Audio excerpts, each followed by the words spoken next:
Bienvenidos y bienvenidas al Centro Cultural de España. Es un placer para nosotros recibiros en el Centro Cultural de España hoy, que se va a presentar Albores y pioneros del teatro en Costa Rica, oficios escénicos en unas fiestas barrocas del siglo XVIII, de Jorge Arroyo Pérez. Pero en realidad hoy se celebran varias cosas a la vez. Celebramos, por supuesto, un libro que aporta una mirada sobre los orígenes del teatro en Costa Rica, pero también el recorrido que ha tenido esta investigación. No es frecuente que un estudio dedicado a la historia cultural costarricense vea primero la luz bajo el sello editorial del Consejo Superior de Investigaciones Científicas de España, una de las instituciones académicas más prestigiosas del ámbito iberoamericano. Que esta obra haya sido publicada allí constituye un reconocimiento a la calidad y al y demuestra que la historia cultural de Costa Rica también dialoga con las grandes corrientes de investigación internacional. Pero hoy la celebración tiene un significado especial, porque este libro vuelve de algún modo a su casa. Gracias a la editorial de la Universidad de Costa Rica, esta investigación encuentra ahora su espacio natural entre las y los lectores costarricenses, estudiantes, investigadores, artistas, docentes y todas las personas interesadas en comprender mejor la historia cultural de Costa Rica. Esta edición no solo amplía la circulación de una obra importante, también reafirma el compromiso de la editorial de la Universidad de Costa Rica con la recuperación y difusión del patrimonio intelectual del país. Es una magnífica noticia que un libro que nació con vocación internacional pueda ahora arraigar mayor fuerza en el contexto del que surgió y al que en definitiva pertenece. Hablar de este libro es también hablar de Jorge Arroyo, dramaturgo, novelista, ensayista e investigador. Jorge ocupa un lugar destacado en la cultura costarricense por una trayectoria que ha sabido combinar la creación artística con la investigación histórica. Su obra dramática ha contribuido de manera decisiva al desarrollo del teatro nacional, mientras que su trabajo como investigador ha permitido revisar y ampliar nuestro conocimiento sobre los orígenes de la actividad escénica en Costa Rica. Este libro refleja muy bien esa doble condición. Está escrito con el rigor de quien ha dedicado años a estudiar archivos, documentos y fuentes históricas, pero también con la sensibilidad de quien conoce el teatro desde dentro. Esa combinación hace posible que el pasado cobre vida y que personajes, celebraciones y espectáculos de hace 300 años dejen de ser simples referencias documentales para convertirse en parte de una historia cultural mucho más rica y compleja de lo que imaginábamos. Uno de los grandes méritos de esta investigación es demostrar cuándo comenzó la historia del teatro costarricense. A través de un paciente trabajo documental, Jorge reconstruye las fiestas barrocas y revela que ya en el primer cuarto del siglo XVIII existía una actividad escénica organizada, además de una temprana producción dramatúrgica escrita en territorio costarricense. Gracias a todos y a todas por acompañarnos esta tarde y gracias sobre todo a ti, Jorge, por regalarnos esta investigación. Que hoy podamos celebrar esta nueva edición es motivo de satisfacción para todas las instituciones que lo han hecho posible. Para el CSIC, que le dio su primera protección, para la editorial de la Universidad de Costa Rica, que la incorpora a su catálogo y la acerca al público nacional, y para el Centro Cultural de España, en el que hoy nos encontramos para celebrar este feliz regreso. Sed todos muy bienvenidos y bienvenidas. A continuación, yo creo que Jorge no hace falta que lo presentemos, pero lo voy a presentar. Y después presentaré también a Alexander Sánchez. Primero Alexander Sánchez nos hablará sobre la obra y después Jorge cogerá el micrófono y lo hará suyo. Bueno, Jorge es escritor, dramaturgo e investigador. Tiene más de 50 obras de teatro presentadas en 12 países, algunas traducidas al portugués, al inglés, al francés y al italiano. Suma 26 libros publicados, los cuales reúnen obras de teatro, poesía, novelas juveniles y ensayos. Como editor, cofundó y dirigió varios años la colección de teatro clásico y contemporáneo costarricense de la editorial de la Universidad Estatal a Distancia. Y con su grupo, la TEA Producciones, editó los tomos conmemorativos del Bicentenario de la Capitalidad de San José. Ha coordinado publicaciones internacionales, como el volumen de Costa Rica en el proyecto iberoamericano Análisis de la dramaturgia actual en español del Consejo Superior de Investigaciones Científicas de España. Fue director del Teatro Municipal de Alajuela en 2 periodos y 4 años embajador de Costa Rica ante la UNESCO en París. Entre numerosos galardones cuenta con el Premio Nacional de Teatro de Panamá al Mejor Autor Extranjero y 6 premios nacionales de Costa Rica, siendo el único autor a quien se le ha otorgado en 4 ocasiones el Premio Nacional Aquileo J. Echevarría en el campo específico del teatro. Alexander Sánchez es doctor en Historia y Literatura y máster en Estudios Americanos por la Universidad de Sevilla. Además es bachiller en Filología Española, licenciado en Derecho y máster en Literatura Latinoamericana por la Universidad de Costa Rica.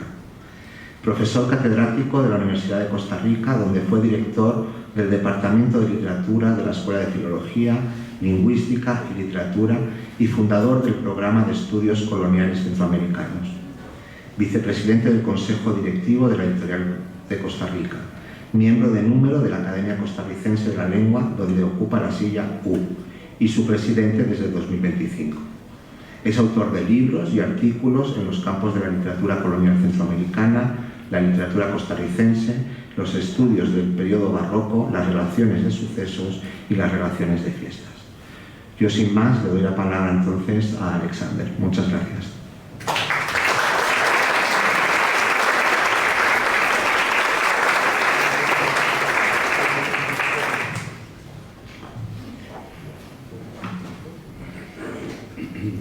Muy buenas tardes. En 1986 alcancé yo por fin la mayoría de edad y estrené mi cédula de identidad aprovechando las posibilidades de la vida nocturna josefina de ese momento, que tampoco eran muchas. Yo era un niño más bien bueno, así que en lugar de dedicarme a visitar bares y antros, me convertí en un asiduo del teatro. Y ustedes recordarán que la escena teatral de esa época se asemejaba a una pequeña o grande edad de oro. Iba mucho al Teatro del Ángel y estoy seguro que muchos de ustedes también. Recuerdo en especial una versión de Edipo Rey con Bélica Castro como Yocasta. También recuerdo la cantata centroamericana de Rubén Pagura y Juan Carlos Ureña, pero ya eso no en el Teatro del Ángel, sino más bien en la sala de la calle 15, al otro lado, ya es sobre Avenida Segunda. Por cierto, allí una noche escuché a la muy recordada Virginia Grutter cantar las canciones más pasadas de tono que posiblemente se hayan entonado en un teatro costarricense. De especial mención una que se titulaba El Elefantito, y no doy más información. Fue allí, en la sala de la calle 15, donde asistí a una de las más de 250 representaciones de una obra que tuvo un éxito fenomenal en esos años, La Chupeta Electrónica. Una comedia desternillante, inteligente, que desnudaba los juegos de poder y de control en torno a la caja tonta. No sé si ese fue, tal vez haya sido, tal vez me equivoco, mis recuerdos ya me traicionan, no sé, pero puede haber sido mi primer contacto con el autor de, y ustedes ya podrán ir haciendo su propia lista, La Ánima Sola de Chico Muñoz, La Tertulia de los Espantos, Matajari, La Patria Primera, Figueroa, Notario de la Patria Inédita, La Tea Fulgurante, La Romería, La Chupeta Electrónica, por supuesto. Creo que no. Es posible que primero lo haya conocido como actor y después también lo vi actuar en televisión. O sea, con dificultad, el jovencito que era yo en aquellos años habría imaginado que a la distancia de 4 décadas me encontraría aquí con ustedes presentando un libro de ese admiradísimo dramaturgo y ahora querido amigo. Esta feliz circunstancia de estar aquí compartiendo con ustedes esta tarde se la debo a una fiesta de 1725 y a las representaciones teatrales que fueron parte de ella. Ya lo decía Juan hace un momento, que hay personas que no necesitan presentación, pero los clichés, y eso es un cliché, pero los clichés tienen una base de realidad. Y en el caso de Jorge Arroyo, el que no necesite presentación a todas las luces es cierto. Sin embargo, bueno, ya mencioné algunas poquísimas de su casi centenar de obras de teatro y omitiré referirme a sus obras poéticas, novelistas, a su labor como gestor cultural, como docente y hasta como embajador. Solo quisiera recordar, ya lo hizo Juan, sus 4 premios nacionales de teatro, aquí leo J. Echeverría, y además del premio nacional de teatro como grupo Alatea Producciones, este hermoso proyecto de teatro didáctico que comparte con el muy querido Roberto Celedón. Y por último, tengo que mencionar que la Academia Costarricense de la Lengua se congratula, se ha honrado recientemente con la elección de Jorge Arroyo como miembro de número para ocupar la silla A. Y muy pronto Jorge tiene el encargo de leer su discurso de incorporación. Así que no ha terminado tu trabajo.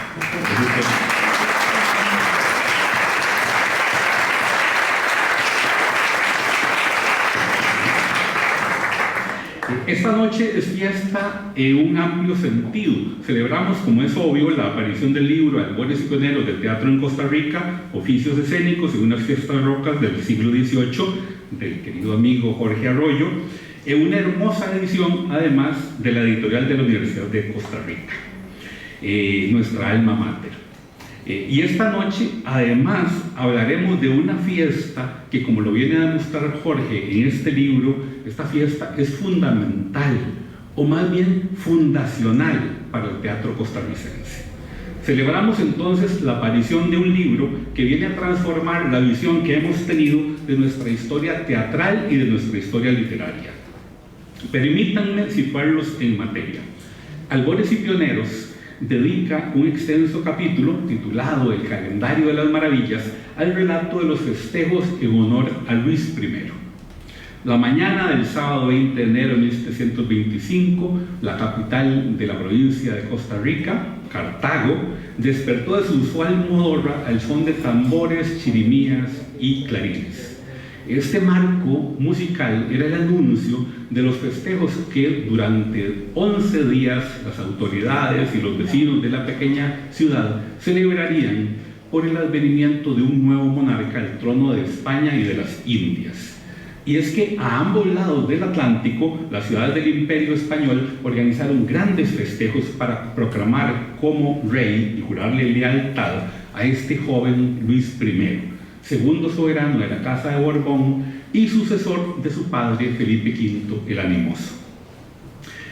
Celebrar el advenimiento de un nuevo rey fue uno de los motivos festivos más relevantes para las ciudades del antiguo régimen, pues porque la muerte del monarca habría un interregno, es decir, un periodo de incertidumbre, de angustia, ante la desaparición de quien encarnaba el poder político otorgado por la divinidad, su representante aquí en la tierra.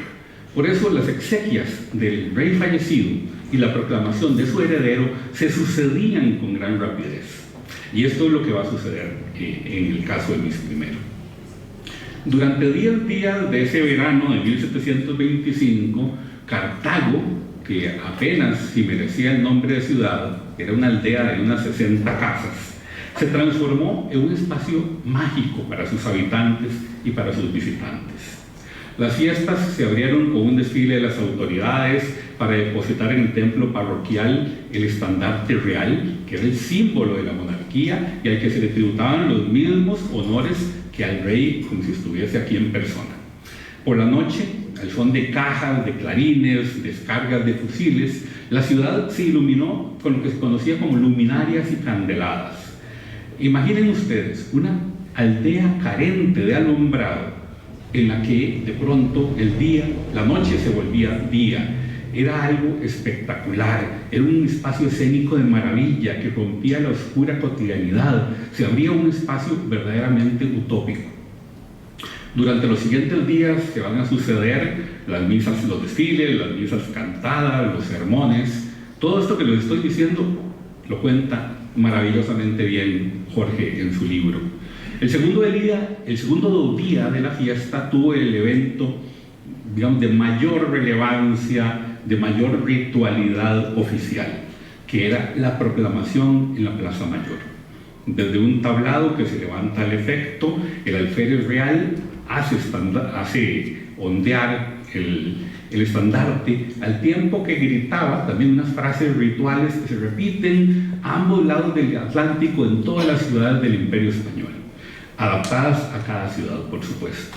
A viva voz grita: Cartago, Cartago, Cartago, Castilla y las Indias por don Luis I. El pueblo al unísono respondía: ¡viva nuestro rey don Luis I! Y de inmediato sobre el pueblo reunido en la Plaza Mayor caía una lluvia de monedas aportadas por los vecinos pudientes, en medio de la algarabía general. Eso es lo que se conocía como la misilia monera. Durante las siguientes jornadas se combinaban los rituales religiosos con otras diversiones más mundanas, especialmente juegos caballerescos que desde la Edad Media servían como entrenamiento para los jóvenes de la aristocracia, como entrenamiento militar.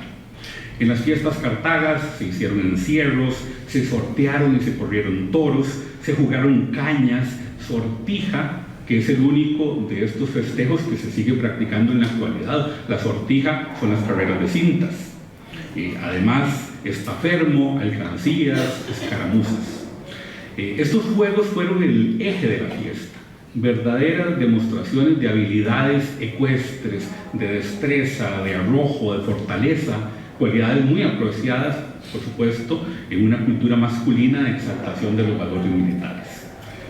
Lean el libro de Jorge, van a encontrar una narración deliciosa, verdaderamente deliciosa, de estas diversiones. En este punto, albores y pioneros, llega el punto culminante de la fiesta, que es el centro del interés de Jorge y de su libro: los espectáculos teatrales. Y aquí menciona a la figura central, la figura fundamental, como bien lo resalta Jorge. Diego de la Haya Fernández, gobernador de Costa Rica, la mente maestra detrás de la organización de todo el fasto y también de los espectáculos teatrales. Y es que la fiesta, en honor a don Luis I, se va a ver enriquecida con dos espectáculos de la mayor complejidad escénica. Uno fue la representación de una comedia de Calderón de la Barca, Afectos de Odio y Amor, precedida por una loa escrita por el propio gobernador don Diego de la Haya. Meditémoslo un momento. En el Cartago de 1325, esa aldea polvorienta de 60 casas, se lleva a escena una obra dramática de uno de los autores cumbre del siglo de oro español.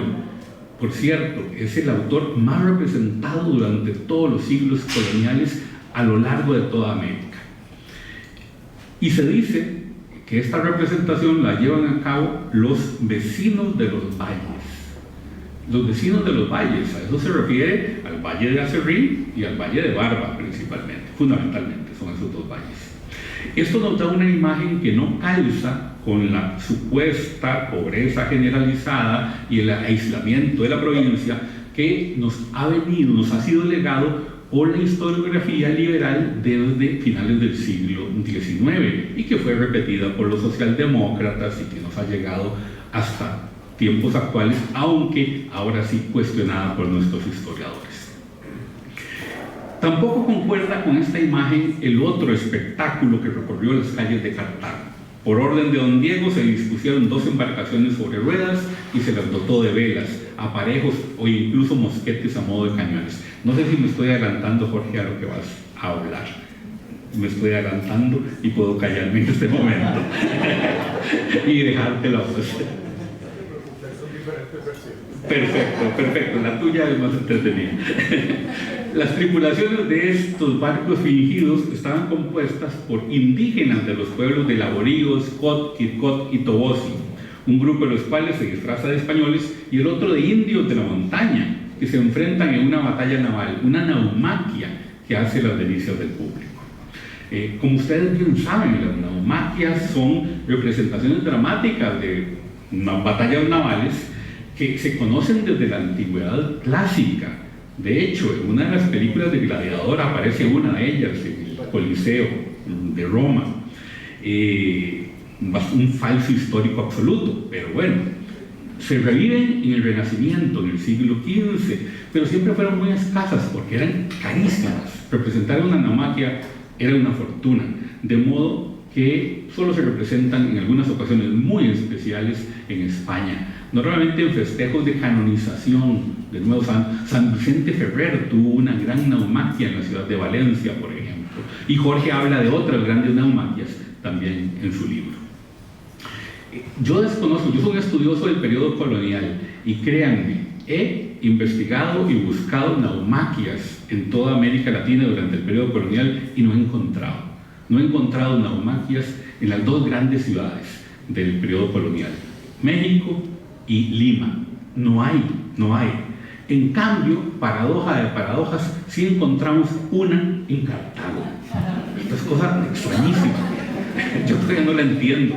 Por supuesto, ustedes me dirán, pero en Cartago no hay lago y no hay río navegable, lo cual es evidente.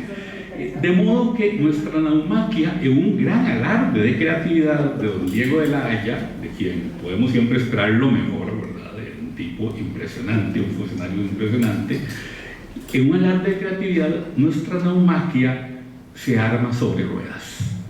En una expresión que es un perfecto oxímoron, Jorge habla de una naumaquia en el polvazal. Eso me encanta. Bueno, no quisiera extenderme en demasía, de modo que me limitaré a señalar a partir de este momento algunos de los aspectos que considero esenciales en este libro.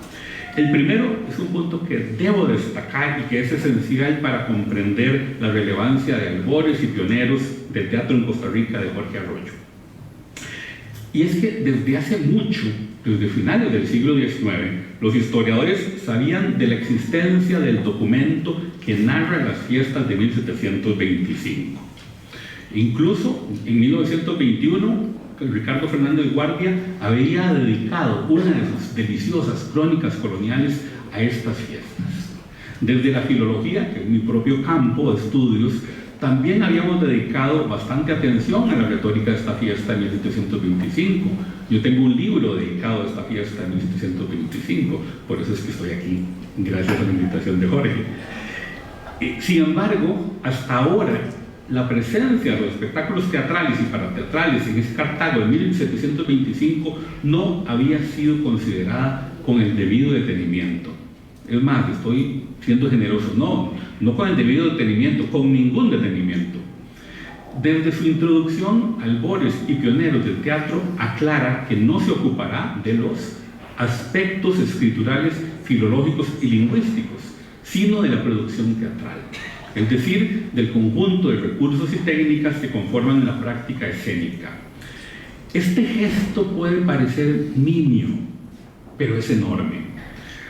Y es que aquí quiero resaltar esto, se requería una mirada particular, la mirada de una persona proveniente del teatro, la mirada entrenada de Jorge Arroyo, para percatarse de que en las escuetas líneas de la relación que relata las fiestas se encontraban las claves para sentar las bases del teatro costarricense un siglo atrás de lo que teníamos como aceptado.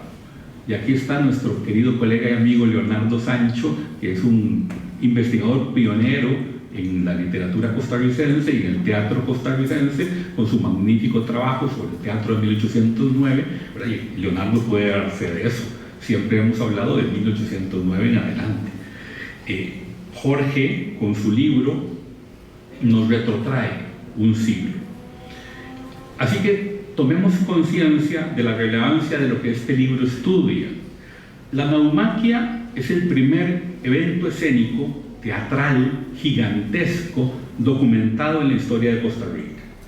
Y la loa de don Diego de la Haya es el primer texto teatral escrito en Costa Rica, por más que se encuentre perdido todavía, extraviado, exactamente. Todavía tenemos esperanza de que esté olvidado, traspapelado en el archivo de Indias, en algún convento mexicano, en alguna parte. El segundo término, Albores y Pioneros, ofrece una rigurosa reconstrucción que sumerge al lector en las condiciones de la Costa Rica del siglo XVIII, en las motivaciones y normativas que regulaban la fiesta barroca, y en las condiciones y posibilidades de montaje de estos complejos espectáculos. En verdad me resulta fascinante la forma en la que logra reconstruir, a partir de la escueta información que ofrece la relación de la fiesta, lo no dicho, lo implícito. Esta es una de las mayores virtudes del libro y debo ser enfático en ello. El conocimiento íntimo que el autor posee del mundo teatral es lo que le permite mostrar lo que había permanecido tras bambalinas. El libro arroja luz sobre los procesos invisibles y también sobre los invisibilizados que permitieron los hechos teatrales de 1725. ¿A qué me refiero con esto? Pues a que Jorge recrea los trabajos de decoración, de vestuario, de carpintería, los apoyos asistenciales tras los espectáculos teatrales. Y en todo ello también es fundamental, destaca la participación de las mujeres, totalmente invisibilizadas por lo demás en los textos. Quisiera, y ya con esto voy a ir cerrando, destacar una última cualidad de este libro. Albores y Pioneros aborda temas que por lo general se tratan desde el ensayo académico. Todos nosotros conocemos bien lo que es un ensayo académico, una sesuda, reflexionada, erudita y casi siempre muy aburrida exposición que escribimos para que lean muy pocas personas, con suerte, a veces nadie. A veces ni entre los propios especialistas nos leemos a nosotros mismos. Jorge ha escrito un ensayo que, por una parte, no reniega de lo académico en cuanto a seriedad, en cuanto a erudición, pero que al mismo tiempo se acerca, se nutre, yo diría que coquetea con las condiciones del ensayo literario. Este género, la llamada literatura de ideas, le permite ciertas libertades en el uso de un lenguaje más rico, más refinado, más metafórico, más juguetón de lo que encontramos en los muchas veces pesados ensayos académicos. Además, este coqueteo con el ensayo literario le imprime cierto vuelo de imaginación y ciertas osadías en la interpretación que como lector uno agradece mucho. Jorge, finalizo dándote las gracias por este gran libro, gracias por esta contribución fundamental a los estudios del teatro y, que es lo que me interesa a mí muy particularmente, a los estudios de la literatura colonial costarricense, que a partir de este libro no podremos leer y considerar de igual forma. Así que muchas gracias, Jorge.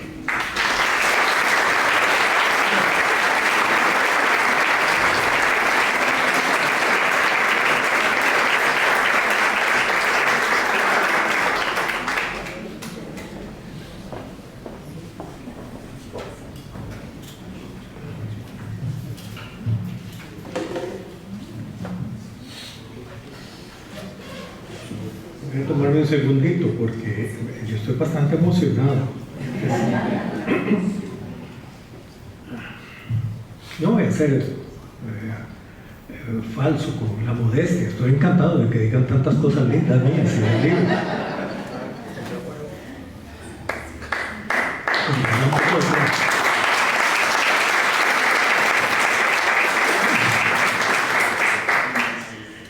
Muchísimas gracias, Juan, Alex, por recibirnos en esta casa. Alex, querido amigo, que tanto tenés que ver con este libro, tanta conversación, orientación. Yo directamente en el libro pongo que al enfrentar el mío se remitan a los de Alex y a los de otros colonialistas que ahora conversaremos. Bueno, estoy agradecidísimo de ver esta sala llena y llena de amigos y amigas, de gente queridísima. Por mí es muy lindo este apoyo, esta generosidad de acompañarme en esta noche tan especial para mí, presentando este libro.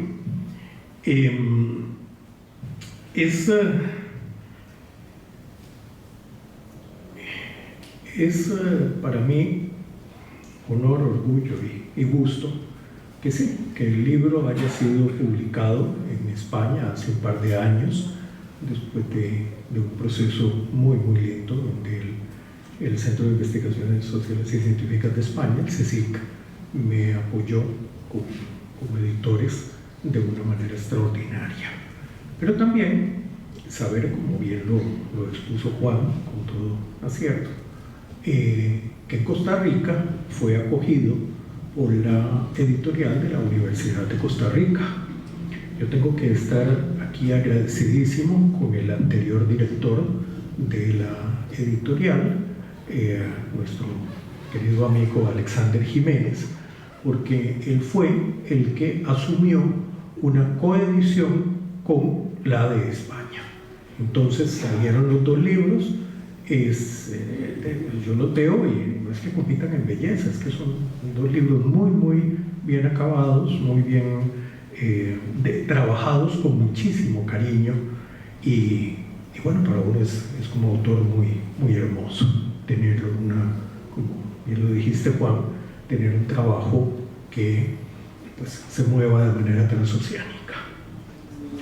Para este trabajo, además de dar las gracias a Juan, al equipo del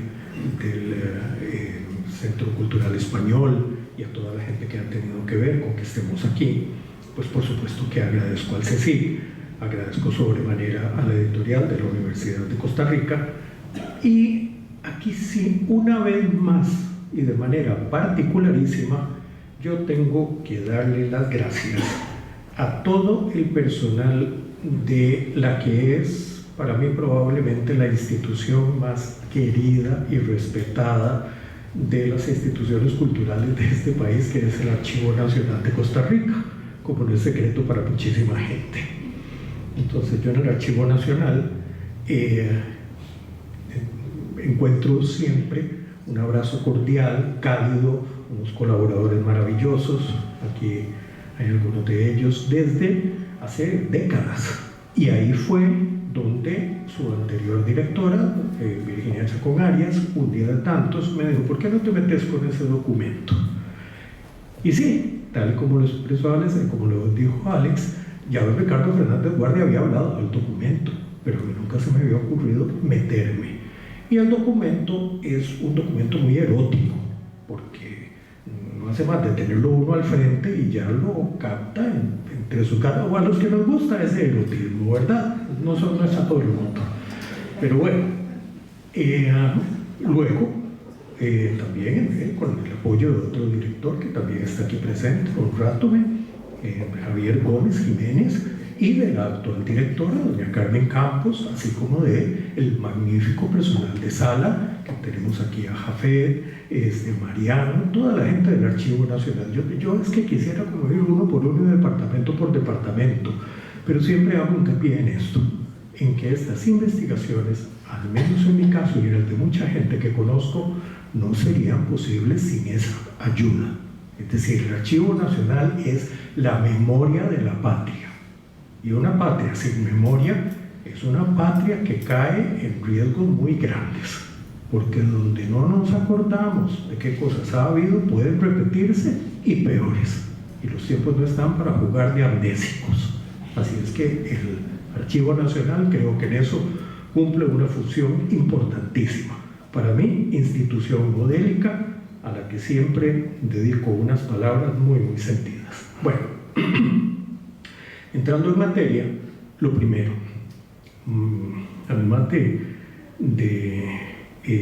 tener en cuenta toda esa maravillosa introducción de Alexander sobre ese documento, el documento 306, para que suene así un poco como un extraño expediente, el expediente 306 se llama. Entonces, con el 306 ahí veo algunas sonrisas que saben exactamente lo que es manejar esa terminología. El expediente 306 no es muy largo, pero sí reúne desde la llegada de la cédula real que ordena hacer las fiestas hasta el propio desarrollo de las fiestas, que es donde me voy a centrar pronto. Entre medio hay, digamos que un texto que es muy curioso porque ya aplica a asuntos sobrenaturales, a asuntos bastante esotéricos. Pero de eso, Alex, podemos hacer un librito u otra conferencia y convidarlos, porque amerita aparte, ¿verdad? Ahí dejamos. En algún momento les hablamos lo que pasó con la Virgen de Ujarrás, que vieran qué torta. Bueno, entonces, o compran el libro, ahí lo cuento. Esa es la otra. Los estudios de teatro en Costa Rica no han sido numerosos. Los ha habido, ¿sí? Y ha habido muchos de fuste. Más recientemente han surgido personas que se han encargado del devenir histórico del teatro en Costa Rica. En esta noche están aquí dos personas que eso han hecho una labor maravillosa, que son Olga Marta Mesensequeira y Patricia Fumero Vargas, entre otros que ahorita vemos. Sin embargo, y pese a las diferentes personas que se han involucrado, es gigantesca la deuda que hay por los estudios teatrales en Costa Rica, gigantesca. Entonces, para aportar a disminuirla fue que hurgué principalmente en esas fuentes primarias. ¿En procura de qué? De irme lo más atrás posible a descubrir o a redescubrir o a identificar o a recordar cuáles eran los elementos teatrales que hubo en Costa Rica en el tiempo más remoto posible. Muy bien. Estamos hablando que de nuestra parte hemos llegado hasta el final del primer cuarto del siglo XIX, es decir, a 1722 y 1725. El dichoso expediente 306 data de 1725. ¿Por qué es el que más nos importa? Porque en 1722 hay un expediente que habla de que se hicieron comedias y que se explican algunos juegos con condición teatral, pero son 3 líneas. Dice poquísimo. Sabemos que hubo unas fiestas en octubre, sabemos por qué fueron, y de casualidad, ¿quién estuvo detrás? Ese maravilloso personaje que es don Diego de la Haya Fernández.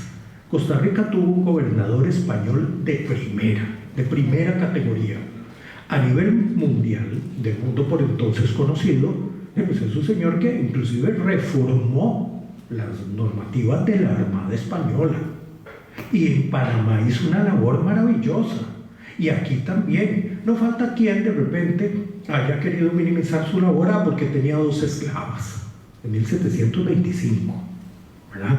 Tampoco hay un documento que diga que las maltrataba o lo que fuera. Bueno, tuvo sí un par de señoras en la casa, pero aparte de eso fue un hombre que hizo montones por el país, un funcionario de primera. Muy poca gente sabe que prácticamente el único homenaje que le ha hecho Costa Rica es poner su nombre al cráter principal del volcán Irazú. Okay.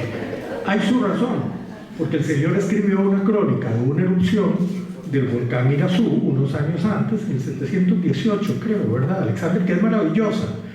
Esa es curiosa, voy a hacer aquí escaparme un poquito, porque en esa relación que hace don Diego de la Haya Fernández se manda literalmente unos violines para el rey diciéndole que eso era terrible, que aquí hasta él tenía que sembrar lo que tenía que comerse, que todo el mundo era pobre, que Cartago era bueno, ya aquello era espantoso.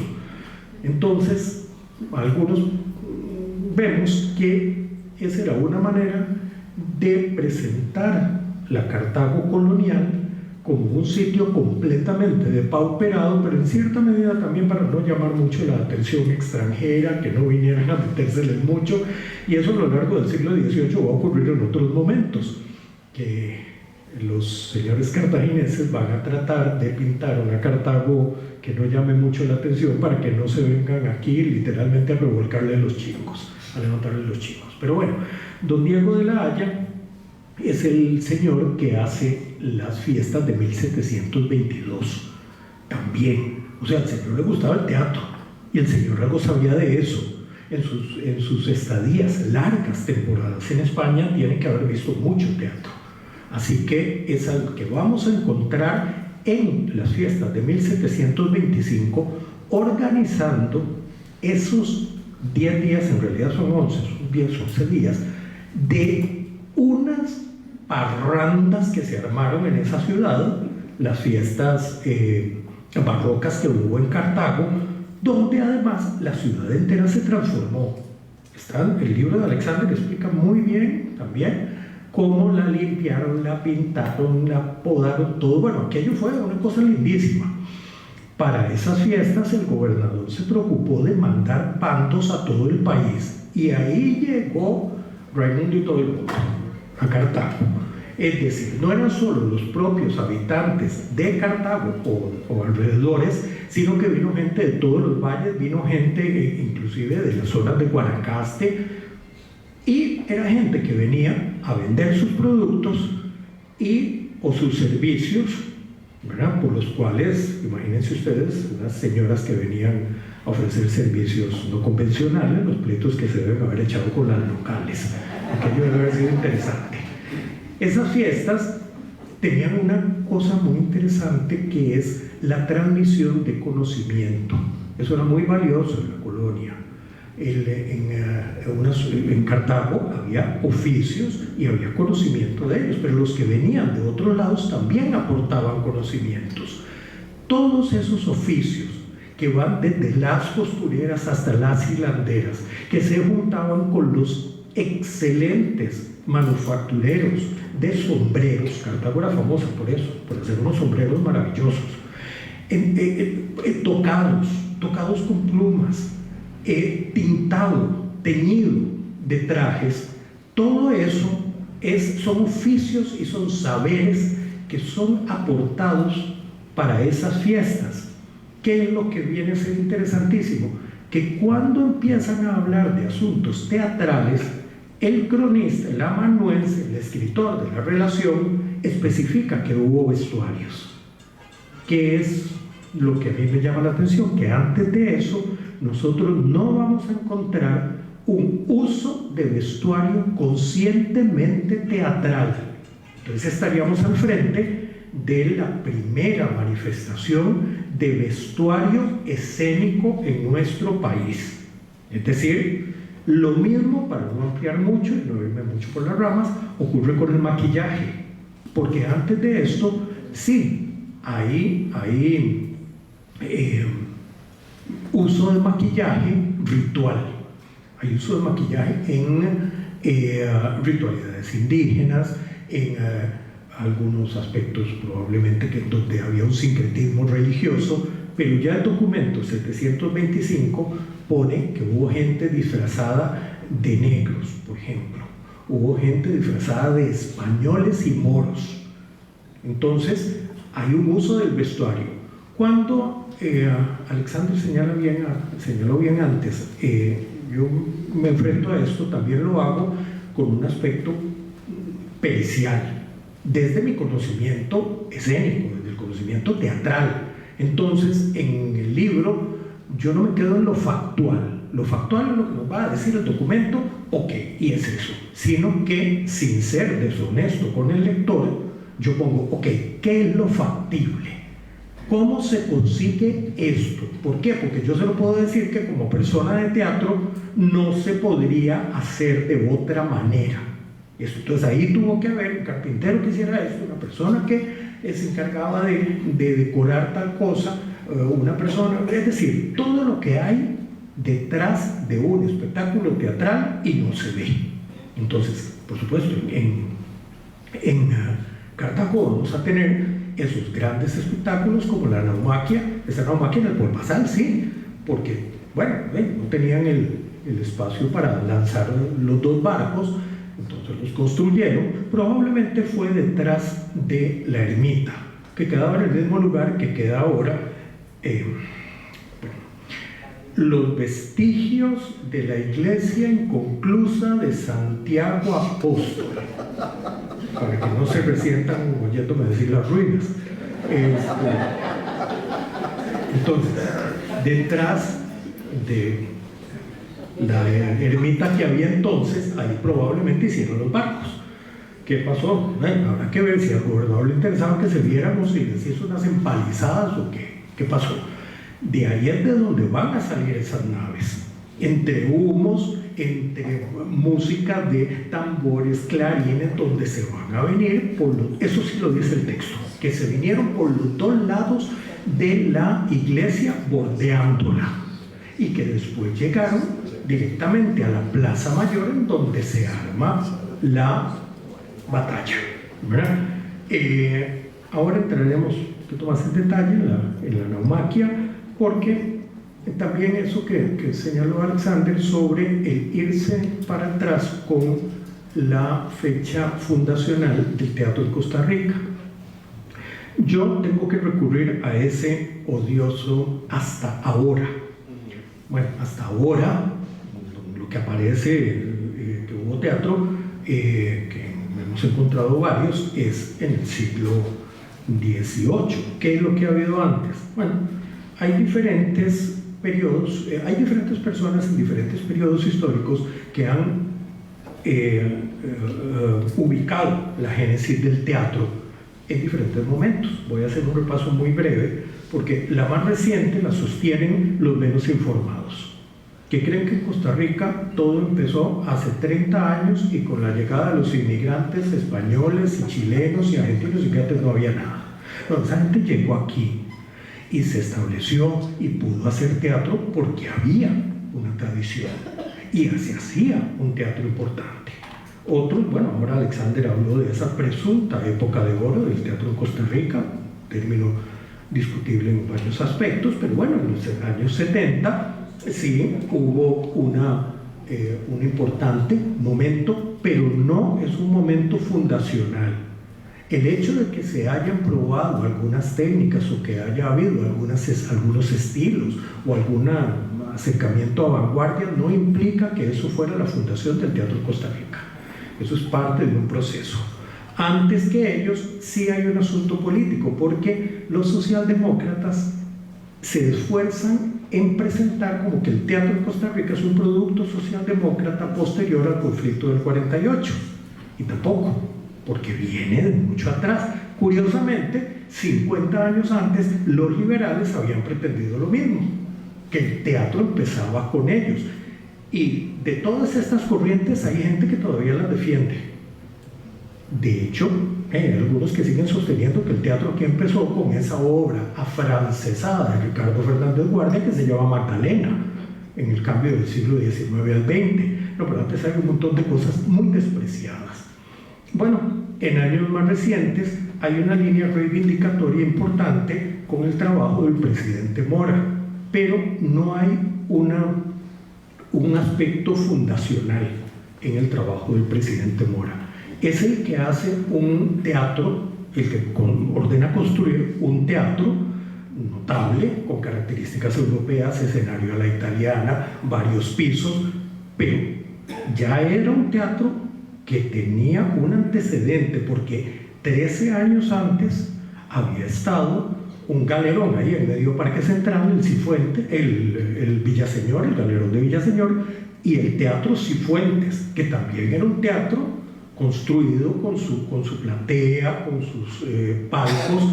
Es decir, Mora continúa el modelo europeo, y lo que es importante es que sí, Mora es el primero que trae zarzuelas, es el primero que trae grandes compañías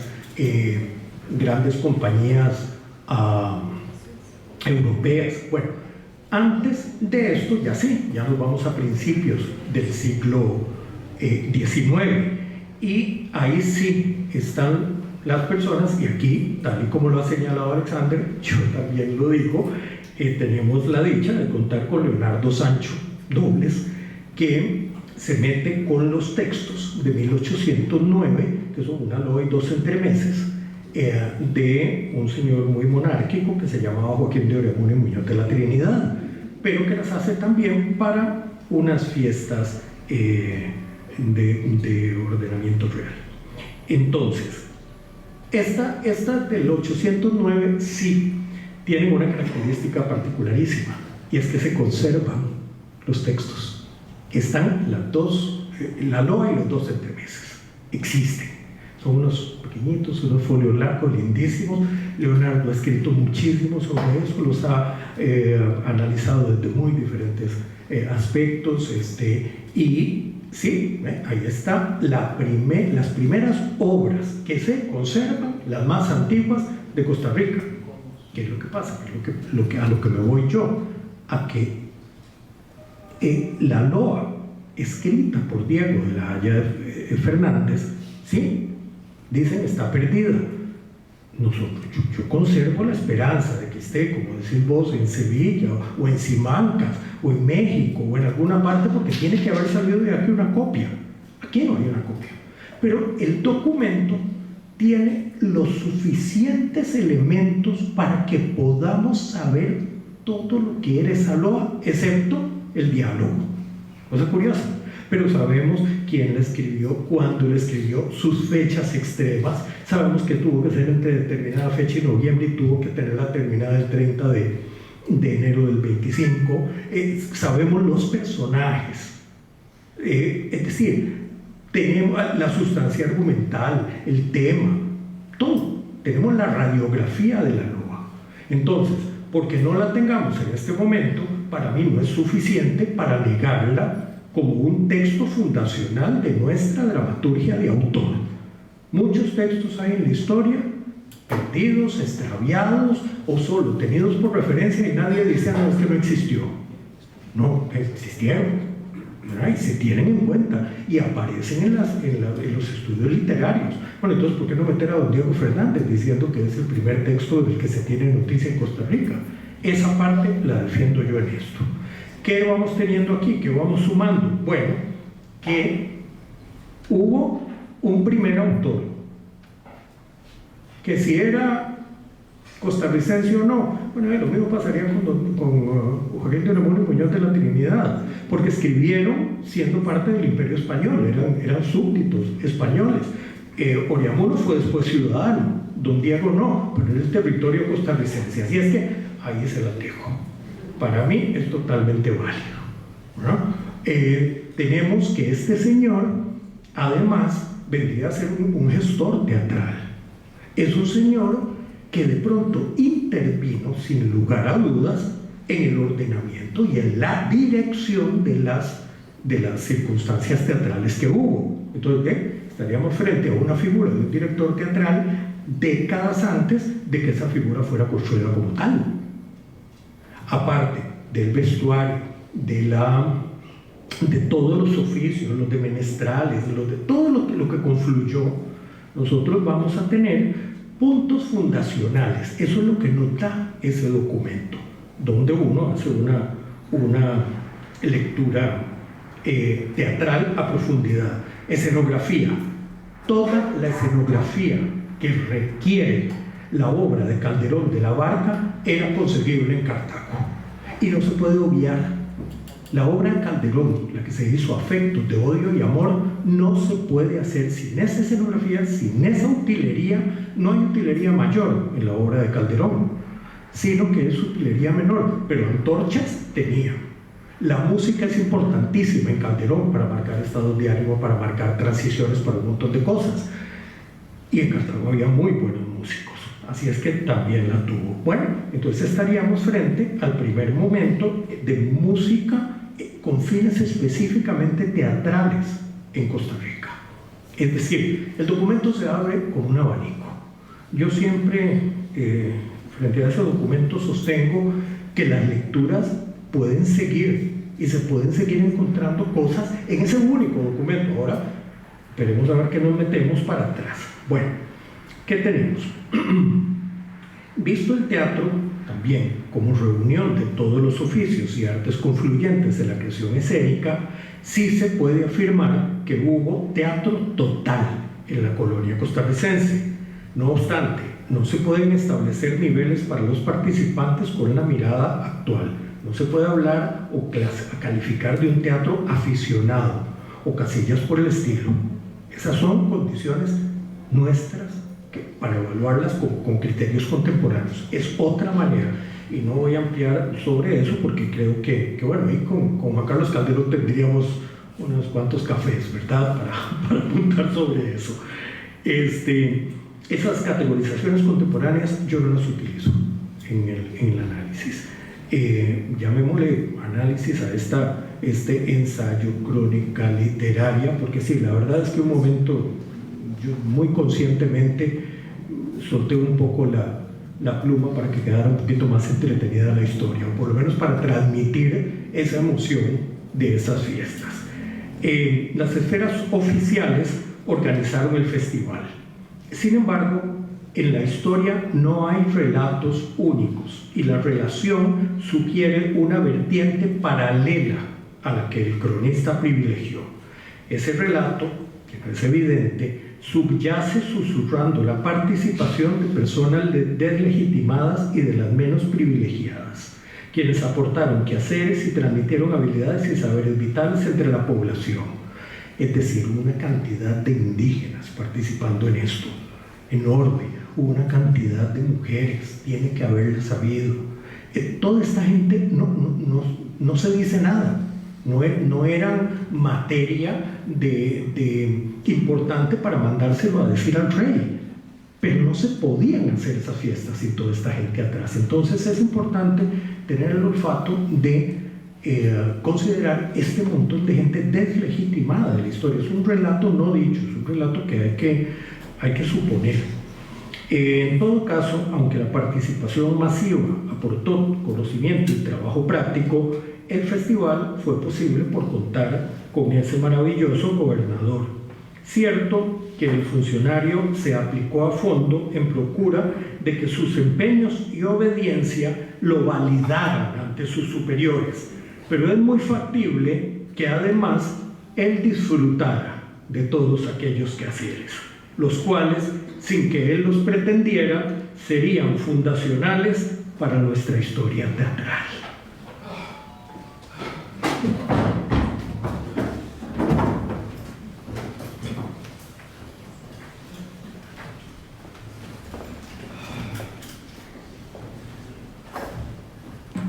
Yo, que gobierno Cartago, cuántos planes, cuánta maña, cuánto ingenio he soñado desde que llegó de España la cédula real que ordena celebrar con pompa y boato el acto de un soberano que por su hijo ha abdicado. Que entronizado está el crío, que tan jovencito no es, que de salud anda corto y de habilidades también. Menuda empresa me atañe organizar 100 bullicios con escaramuzas y juegos estafermos y de remate. Porque para necios lo soy, he atendido a una musa y redactado una loa para mostrarla en las fiestas. Ha de ser por vez primera que el dicho teatro moderno se redacta en estas tierras. Lo procederá un texto del fraile Pedro Calderón, el mentado de la barca, afectos de odio y amor. Es un poco novelera, pero tiene la ventaja que se encuentra en la red y en internet está entera. Mucha gente se ha llegado por mis bandos convocada desde las lejanas aldeas a esta aldea tan olvidada. Han venido menestralas, carpinteros y oficiosas, costureras y torneros, y truanes, y algunas malas a las que tendré bien vigiladas. Vea tú, ¿quién eres, mujer? ¿A quién responden tus galas? ¿De qué jaez es tu traje? De musa, de alegoría. ¿No me reconocéis, Diego, siendo mi deudora esa tu inspiración? Vaya, vaya, la que me sopló la loa. La misma que viste y calza, para utilizar la expresión de la licenciada Chacón. ¿Y qué queréis? Explicaros. ¿Cómo montaréis la obra del señor Pedro Calderón? Dirigiré a de la barca La figura del director aún no existe en el teatro. Pues yo igual le implemento y que me enseñe Luis Carlos. Oficiaréis ambas obras. ¿Por qué habláis en plural? Porque además de la obra, la dicha del de la barca, también montarás la loa. ¡Ay, no! ¡Qué brete! Falsario. Bien que os gusta lucirte como a cualquier funcionario. Pero no solo eso, don Diego, que también probaréis ciencias con una batalla naval. Aquí en la Plaza Mayor. 2 naves habrán de liarse y enfrentar sus corpulencias. ¿Os queda claro? Un embrollo. Probaréis las modernas formas en boga teatrales. Yo no ando con rarezas. Eso es para principiantes. Con la loa y el calderón libraré el canon de Europa. Y con la tal naumaquia será como Made in Roma. Hecha faina. Concretadla.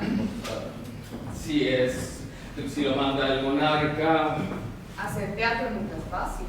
no se ha de hacerse bien hecho. Vos, eficaz funcionario, aplicado reformador de la Armada, el más honrado guardián de sabotajes del rey. Poeta, Y quizá loco por meterme en esta empresa. os probaréis en el teatro con un trío de potencias. Ay, flaca empresa. Flaca empresa. Vamos, a escribir tu loa, a escenificar el calderón, a montar la neumática. Cerrad las fiestas barrocas, callad las voces safias con escenas de relumbrón, y habrán de contar por los siglos con gran admiración global lo que vos y tus colonos hicieron en este colosal. Queda claro que lo dicho no lo escribió de la Haya, pues la loa de que hablamos continúa aún extraviada. Los versos aquí mostrados en octosílabos tales, plenos de defectos están, que los hay, y capitales, porque de Calderón no son, sino arroyo originales. En fin. La loa y la comedia, Afectos de odio y amor de Calderón de la Barca, fueron los únicos productos literario-teatrales del festival. El gobernador eligió su propia casa de morada para mostrar ambos y con ellos concluyó el festival. La loa. Bueno, ya les comenté que de la loa sabemos que se representó en Cartago, por qué fue redactada, quién fue su autor, las fechas extremas, aspectos estructurales, tema, estilo, tratamiento dramatúrgico, personajes, es decir, la radiografía completa.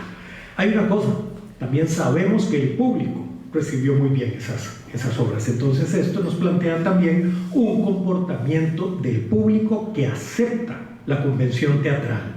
Hay algo que uno lo da, bueno, por sentado, y es que un público ya llega a sentarse a ver una obra, disfrutarla y bueno, hay un código, pero ese código no lo tenían los colonos.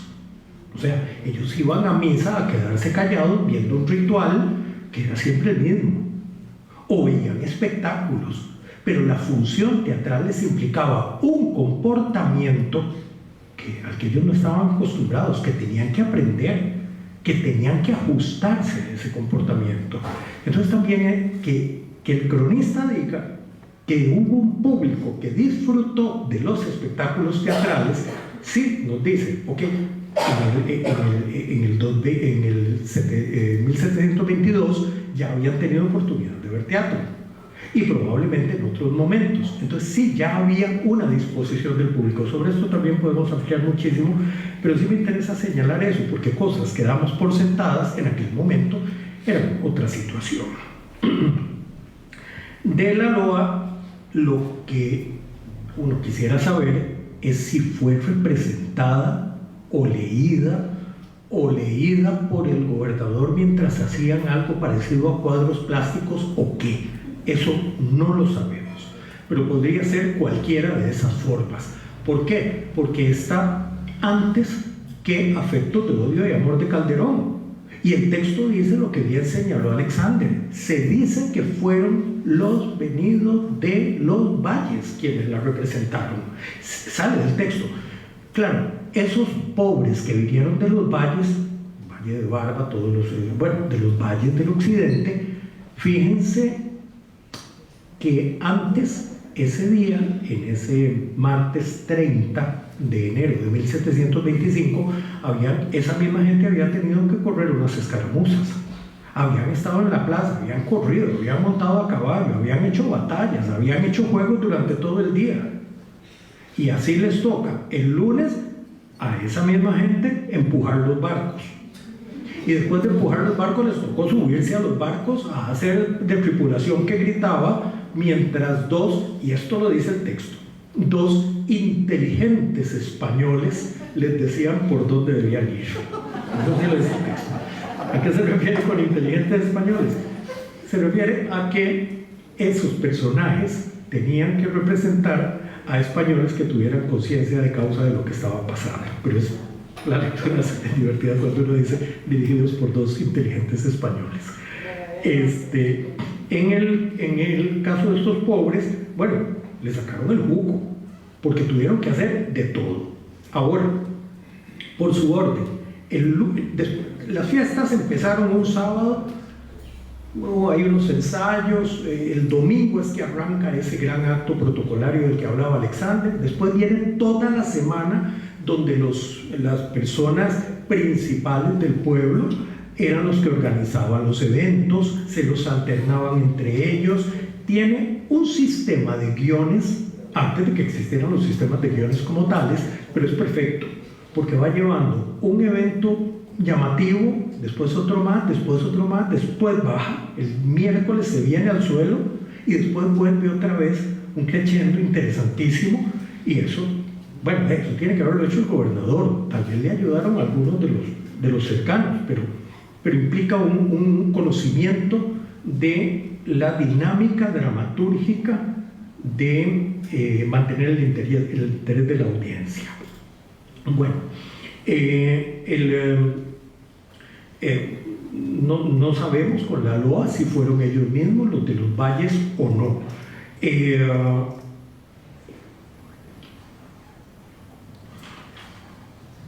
Luego de la LOA, esa misma noche, la LOA se representa alrededor de las 5:30, 6 de la tarde, tal vez es al atardecer que ocurre esto, después de todo un día de fiestas. Y ya para la noche, sí, se llega a la representación de Calderón. La obra de Calderón, Afectos de Odio y Amor, está en la tercera parte de las comedias de Calderón, editada más o menos unos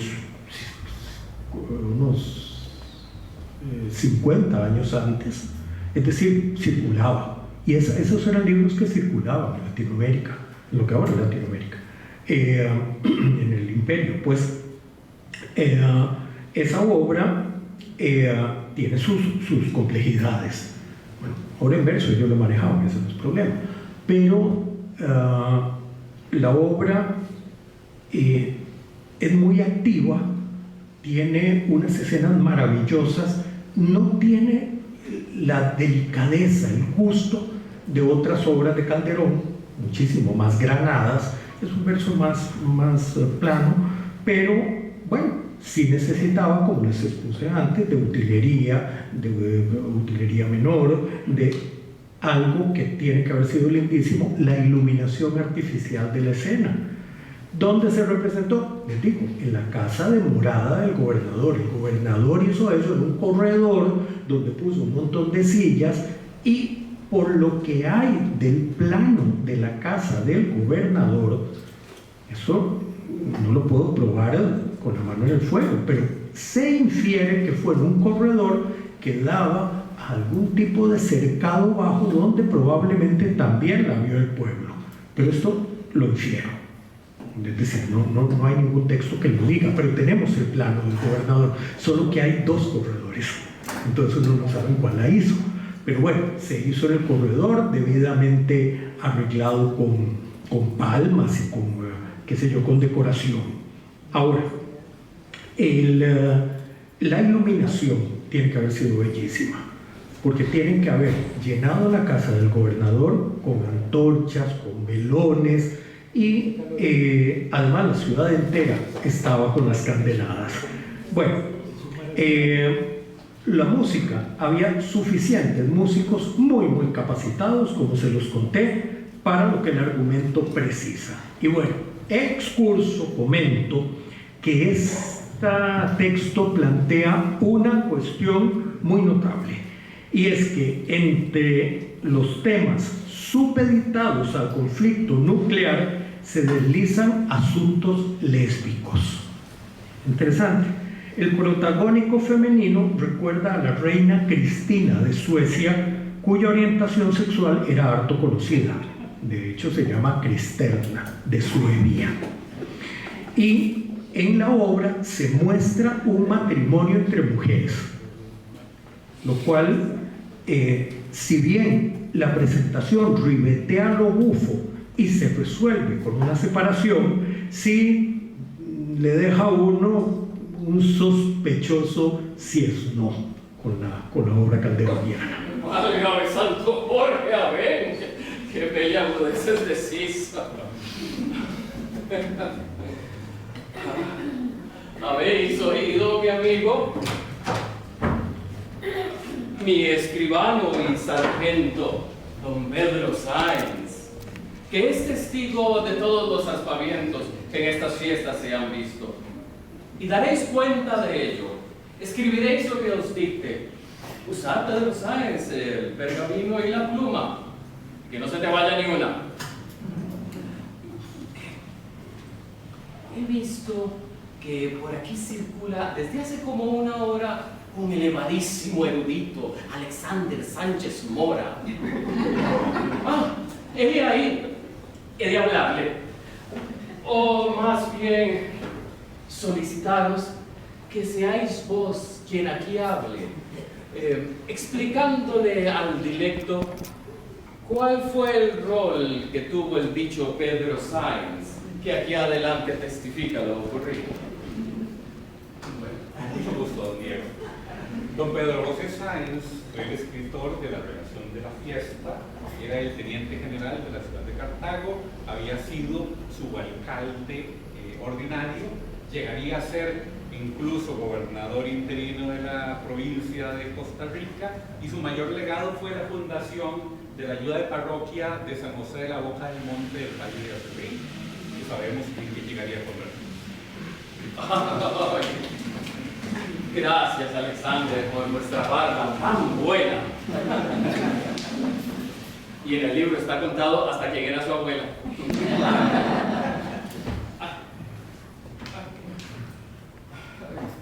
Don Pedro, fiel escribano, preciso vuestras funciones. No aguanto las manos ni estas hórridas fluxiones. Me duele la escribanía y todo se me complica. ¿Qué haría yo sin vuecencia? Y sin mi esposa Pepita.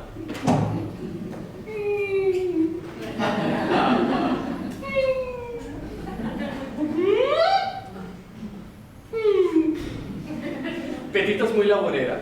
Organizó las comidas, los manjares y las bebidas, el convite y la verbena, con su grupo de vecinas, de mestizas y negras. Algunas aún esclavas, otras mujeres libertas. Del límite de esta aldea trajeron el barro indios que apisonaron la plaza hasta dejarla pulida.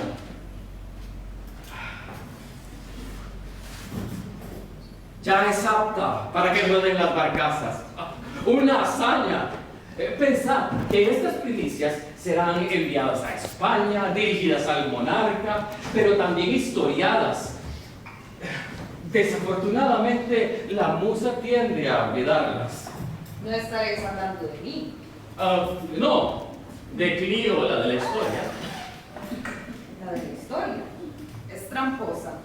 Yo prefiero a la fundida. Atended esto, don Pedro, pues vos seréis el testigo. Vos haréis la relación entre los prodigios festivos. Escribid. Hacedlo. Dicto. Y poned que el día 29 de enero del 725 sumados, a varios pueblos de indios solicité que acordados peregrinaran un evento en el cual 2 barcazas surcaran la plaza, armadas con cañas y cabos, y sobre ruedas circulantes, y enjaezadas con algodonados lienzos y aditamentos, y cabos pertinentes para viajar por la mar. El cronista no especifica el tamaño de las galeras ni cuántas personas las abordaron, pero sí señala quienes las empujaron y enseguida se subieron en ellas, haciendo de tripulación, por lo cual se deduce que aquellos barcos de utilería mayor serían bastante grandes. Y una vez encaramados los de los pueblos y los barrios, portando dagas y flechas, al mando se pondrían, munidos de adarga y lanza, hispanos inteligentes. Si es que alguno allí hubiese. ¿Qué habláis? Yo, solo patrañas. Pues calla, que en este sitio no es propio hablar mal de España. Gente de diversos sectores sociales venidos de todo el territorio rodeaban la plaza mayor de Cartago. Había estructuras de fibra impregnadas de pólvora, las cuales ardían formando incandescentes figuras alusivas. También ruedas ígneas giraban con silbidos infernales y los cohetes poblaban el cielo con meteoros de colores. Los aborígenes danzantes mostraban públicamente sus bailes como otra manifestación de lealtad. La concurrencia se entreveía a través del humo. Estaba eufórica, ensordecida por los ruidos atronadores de tiros de fusil, redobles, relinchos, ladridos y gritos.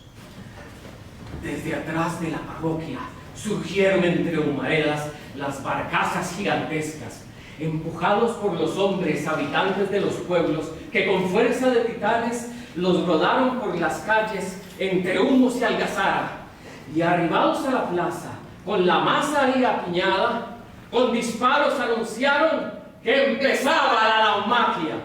Entre vítores los barcos se encarrilaron al frente.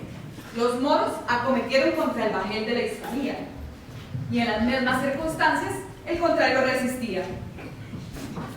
Igual que en la mar Océano, los bajeles se enfrentaron, dando un espectáculo tal nunca antes visto en Cartago con tanta pompa y boato. Todo esto fue un día antes de presentarse las dos obras en la casa de moradas del señor Aya Fernández.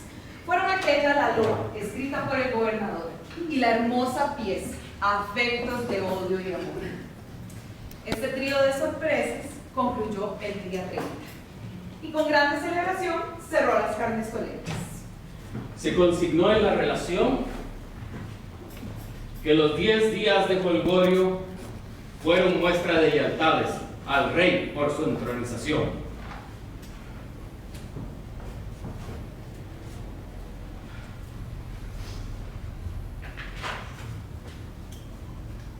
Y ya después fueron remitidas al Supremo de Indias. Por Caldera fue a Panamá y enseguida a abogar el mar. Y así se presume que meses después llegaría la relación a España. Sin embargo, el destino jugó una última carta irónica. Como bien lo sabemos, las comunicaciones entre España y América tardaban mucho en cruzar el océano. Y en aquel enero de 1725, cuando en Costa Rica celebraban con gran alboroto el advenimiento de don Luis I, el rey ya tenía 4 meses de muerto. Aquí no se sabía. Es decir, en Cartago durante 10 días se pidió larga vida por un monarca que hace rato ya no la tenía. Para concluir, quiero llamar a Raquel García, a Roberto Celedón, que con tanto cariño han preparado esta siguiente.